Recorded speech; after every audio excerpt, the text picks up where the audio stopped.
هي الحلقات تحفظني بآيات من القرآن، هي الحلقات تملأني بحب المصطفى العدنان، هي الحلقات تحفظني اعوذ باللہ من الشیطان الرجیم، بسم اللہ الرحمن الرحیم۔ ناظرین کرام، السلام علیکم ورحمۃ اللہ وبرکاتہ۔ انشاءاللہ تبارک و تعالی آج ہم لوگ پڑھیں گے النحو الکبیر کا سبق نمبر 37، اسمائے عاملہ کا بیان۔ اب تک جو ہے وہ اس سلسلے میں تقریباً جو ہے میں 8 ویڈیوز بنا چکا ہوں۔ انشاءاللہ تعالی یہ ہماری ہوگی 9ویں ویڈیو، اور ہم لوگ پڑھ رہے ہیں اسمائے عاملہ کے بارے میں، اور آج جو ہے وہ انشاءاللہ تعالی ہم لوگ جو ہے وہ پڑھیں گے مضاف کے بارے میں۔ پہلے میں آپ کو تھوڑا سا پیچھے سے میں آپ کو بتا دیتا ہوں، ہم لوگ اسمائے عاملہ کے بارے میں پڑھ رہے ہیں، اور ہم نے پڑھا تھا عامل کے بارے میں۔ عامل کی جمع عوامل ہوتی ہے۔ عامل وہ شے ہے جس کے باعث معرب کا آخر تبدیل ہو جاتا ہے، جیسے کہ فی المسجدی، فی حرف جر ہے اور عامل ہے، اور المسجدی جو ہے وہ مجرور ہے اور معمول ہے، اور جو ہے وہ معرب ہے۔ اس کا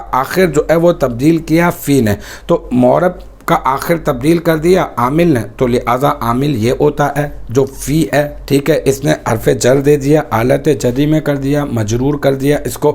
اچھا، پھر ہم نے پڑھا کہ عوامل کی 2 قسمیں ہوتی ہیں، عوامل لفظیہ اور عوامل معنویہ۔ عوامل لفظیہ وہ عوامل ہوتے ہیں جو لکھنے اور پڑھنے میں نہیں آتے، اور عوامل معنویہ وہ عوامل ہوتے ہیں جو لکھنے اور پڑھنے، عوامل لفظیہ وہ عوامل ہوتے ہیں جو لکھنے اور پڑھنے میں آتے ہیں، اور عوامل معنویہ وہ عوامل ہوتے ہیں جو لکھنے اور پڑھنے میں نہیں آتے۔ عوامل معنویہ کے بارے میں سبق نمبر 38 اور عوامل لفظیہ کے بارے میں ہمارا سلسلہ جو ہے وہ چل رہا ہے۔ عوامل لفظیہ کی 3 قسمیں ہیں، اسماء عاملہ، حروف عاملہ، افعال عاملہ۔ افعال جتنے بھی ہوتے ہیں وہ سارے کے سارے عامل ہوتے ہیں، حروف کچھ عامل ہوتے ہیں کچھ غیر عامل ہوتے ہیں، اسماء جو ہے وہ کچھ عامل ہوتے ہیں کچھ غیر عامل ہوتے ہیں۔ ابھی ہمارا جو ٹاپک چل رہا ہے وہ ہے اسماء عاملہ، سبق نمبر 37 اور پارٹ نمبر جو ہے وہ 9 ہے۔ اسماء عاملہ کی 10 قسمیں ہیں۔ ایک تو اسماء شرط بمعنی ان، اسماء افعال بمعنی فعل ماضی، اسماء افعال بمعنی امر حاضر معروف، اسم فاعل، اسم مفعول، صفت مشبہ، اسم تبدیل، مصدر، ٹھیک ہے۔ یہ کیا ہیں؟ یہ ہم لوگ پڑھ چکے ہیں، اور آج جو ہمارا موضوع ہے وہ ہے مضاف، کہ مضاف کیا ہوگا اور مضاف کا عمل کیا ہوتا ہے۔ یہ یاد رکھ لیں کہ بہت بڑا ہم لوگوں نے سبق نمبر 8 میں جو مرکب غیر مفید ہم لوگوں نے پڑھا تھا، پڑھ تو ہم لوگوں نے وہیں پہ لیا تھا اس کا عمل۔ یہاں پر اس طرح سے اسماء عاملہ میں ایک مرتبہ میں آپ کو دوبارہ سے بتا دیتا ہوں، آپ کو یاد ہوگا ہم نے اس مرکب غیر مفید سبق نمبر 8 میں ہم نے یہ پڑھا تھا کہ مرکب غیر مفید وہ مرکب ہوتا ہے جب کہنے والا کہہ کر خاموش ہو جائے تو سننے والے کو کوئی طلب یا خبر معلوم نہیں چلتی۔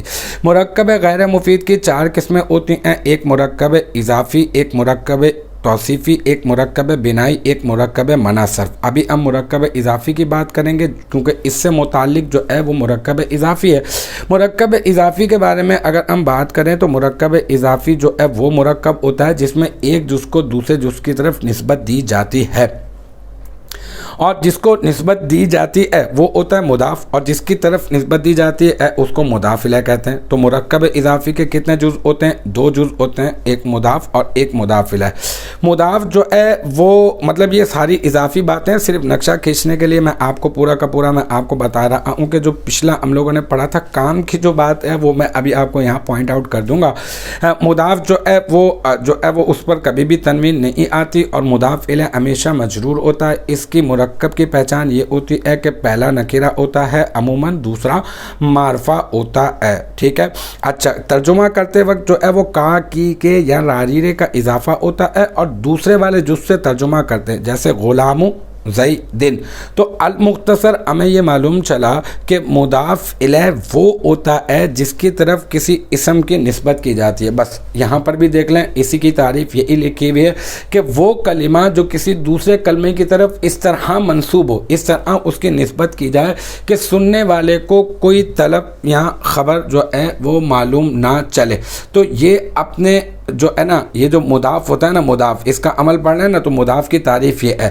تو مضاف جو ہے یہ اپنے مضاف الیہ کو حالت جری میں کرتا ہے. جیسے اسمائے حروف جارہ اپنے ماں بعد کو مجرور کر دیتے نا، تو بس مضاف جو ہے وہ اپنے ماں بعد جو مضاف الیہ ہوتا ہے اس کو حالت جری میں کر دیتا ہے. جیسے کہ غلام زیدن، یہاں پہ غلام جو ہے وہ مضاف ہے اور زیدن جو ہے وہ مضاف الیہ، تو اس غلام مضاف نے اپنے ماں بعد زیدین کو حالت جری میں کر دیا. تو یہ ہے اس کا عمل، اور یہ ہے مختصر سی اس کے حوالے سے ویڈیو.